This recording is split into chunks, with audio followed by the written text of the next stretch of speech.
ഞാൻ ഉഷാകൃഷ്ണൻ, മുംബൈയിൽ നിന്നും. എൻ്റെ ചാനൽ മുംബൈ പെരുമ്പാവൂർ മലയാളി. ഇതിപ്പോൾ പറയാൻ പോകുന്ന വിഷയം നമ്മുടെ ബിഗ് ബോസ് 60 ദിവസമൊക്കെ കഴിഞ്ഞ് ഇരിക്കുകയാണ്. ശ്വേതാ മേനോനും സാബു മോനൊക്കെ വന്നുള്ള ഹോട്ടൽ ടാസ്കൊക്കെ കഴിഞ്ഞു. പക്ഷേ ഇതുവരെ മനസ്സിലാവാത്ത ഒരു കണ്ടസ്റ്റൻസ് സീരിയലിൽ അഭിനയിക്കുകയാണോ അതോ സിനിമയിലാണോ ഒന്നും മനസ്സിലാവില്ല. അഭിനയിച്ചങ്ങോട്ട് കൊള്ളാക്കുകയാണ്. ഇവർക്ക് അറിയില്ല അവർ ബിഗ് ബോസിലാണെന്നുള്ളത് പോലും മറക്കുകയാണ്. പിന്നെ ചിലരൊക്കെ ദേഷ്യം കണ്ടു കഴിഞ്ഞാൽ എന്താ ഒന്നും മനസ്സിലാവില്ല. ഒരു മറ്റുള്ളവർ കാണുന്നുള്ള ഒരു പേടിയോ അന്നത് പരസ്പരമുള്ളൊരു മനുഷ്യത്വം പോലും ഇല്ലാത്ത രീതിയിലാണ്. നല്ല ജാസ്മിനെ റെസ്പിൻ ചെയ്തതൊക്കെ ഭയങ്കര ചീപ്പായിട്ടുള്ള കാര്യമാണ്. ആദ്യം റോക്കി ചെയ്തത് ഇതേ അനുഭവം തന്നെ, അതുമാതിരി തന്നെ റോബിനുണ്ടായ അനുഭവം. അപ്പോൾ റോബിനും റോക്കിയും പിന്നെ നമ്മളെ രജിസ്റ്ററിനെയൊക്കെ അവർ പുറത്തു വിട്ടു. എന്തോ റെസ്പിന് മാത്രമേ സ്പെഷ്യൽ കൺസിഡറേഷൻ, അത് മനസ്സിലാവില്ല. നമ്മുടെ അൻസിബയൊക്കെ കരഞ്ഞ് പാനിക് അറ്റാക്ക് വന്ന മാതിരി ദൃശ്യം 3 അഭിനയിക്കുകയാണോ എന്നാണ് തോന്നുന്നത്. അൻസിബയ്ക്ക് എന്താണെന്നറിയില്ല, അവർ എന്താ കാണിക്കണേ. അൻസിബയാണ് വെറുതെ പവർ റൂമൊക്കെ ഇങ്ങനെ കൊണ്ട് നടക്കുകയാണ്. ഓരോരുത്തരെ ഒക്കെ പറഞ്ഞ് പിരിവ് കയറ്റി വീട്ടുള്ള വഴക്കും കണ്ടിരിക്കാൻ പോലും ബോറായി തുടങ്ങി.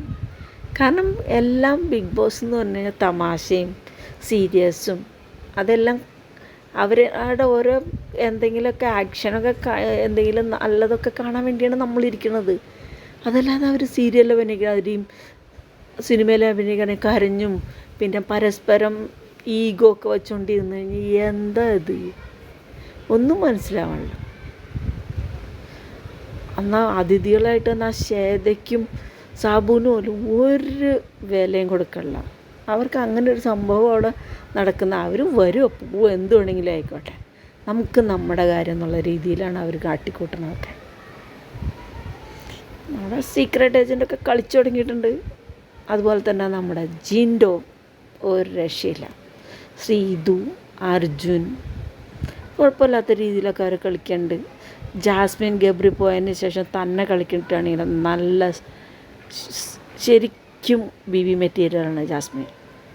അവൾക്ക് നിൽക്കേണ്ടടുത്ത് നിന്ന് കളിക്കാൻ, പറയേണ്ടടുത്ത് പറഞ്ഞു നിൽക്കാനും അറിയാം, എല്ലാം അറിയാവുന്ന ഒരു കണ്ടസ്റ്റൻ്റാണ്. ഇതൊക്കെയാണ്. നീ 100-ാം ദിവസം ആരൊക്കെ വരും ആരൊക്കെ പോവും ഇതുവരെ ഒന്നും പറയാൻ പറ്റാത്ത കണ്ടീഷനാണ്. 60 ദിവസം കഴിഞ്ഞിട്ടും അതിൽ പകുതിയിലധികം കണ്ടസ്റ്റൻസ് ഇപ്പോഴും ഉണ്ട്. ഇപ്പോഴൊക്കെ പകുതി പേരൊക്കെ പോയിട്ട് കളികളിലേക്ക് എല്ലാവർക്കും വരേണ്ട സമയം, പക്ഷേ ഇപ്പോഴും അവർ ആ വന്ന നിലയിൽ തന്നെ നിൽക്കുകയാണ്.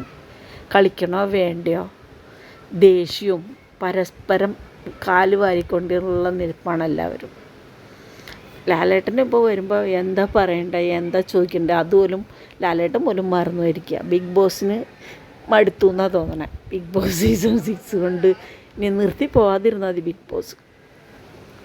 അതാണിപ്പോൾ ഒരു എല്ലാ കണ്ടസ്റ്റൻസും നല്ല രീതിയിൽ കളിച്ച് 100 ദിവസം എത്തി കപ്പൊക്കെ കൊണ്ടുവരട്ടെ എന്ന് നമുക്ക് വിചാരിക്കാം.